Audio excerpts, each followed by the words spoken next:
ఎలా తయారు చేసుకోవాలో ఆ విధంగా అయితే చూడండి. ఇలాంటి ప్యాన్ అయితే మనం పెట్టేసుకోవాలి.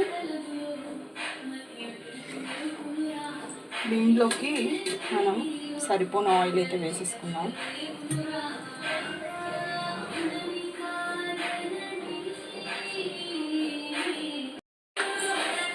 ఇప్పుడు ఆయిల్ సరిపోని పోసుకున్న తర్వాతకి చేప ముక్కల్ని చక్కగా ఫ్రై చేసేసుకుందాం.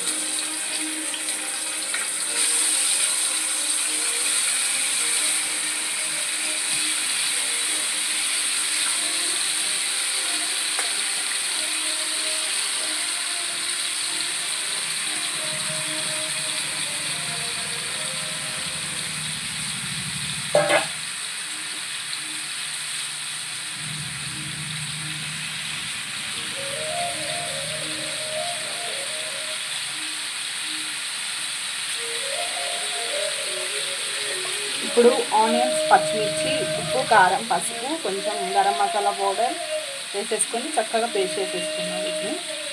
ఇప్పుడు మన ముక్కని అటు ఇటు తిప్పేసుకున్న తర్వాతకి దీంట్లో కిందకి మనం తయారు చేసి పెట్టుకున్న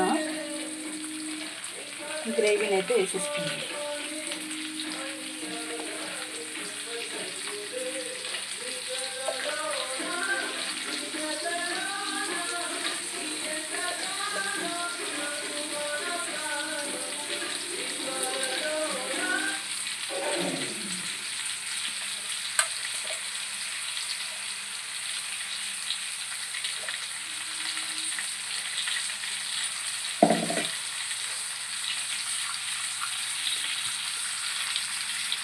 వీటిని కూడా చక్కగా పచ్చివాసన పోయేంత వరకు అయితే ఫ్రై చేసేసుకుందాం. ఇలా 2 వైపులు ఫ్రై చేసుకున్న తర్వాతకి ఇలా కరివేపాకుని కొంచెం పైన వేసేసుకొని సర్వ్ చేసుకొని తినండి. చాలా టేస్ట్ అయితే ఉంటుంది. మీరు తప్పకుండా ట్రై చేసి చూడండి. Thank you for watching. బాగా ఫ్రై అయ్యారు. ఇలా ఒకసారి ప్రిపేర్ చేసుకొని చూడండి. చేపల ఫ్రై చాలా టేస్ట్ అయితే ఉంటుంది. Thank you for watching. దీంట్లో కొంచెం లెమన్ జ్యూస్ అయితే పిండేసుకోవాలి.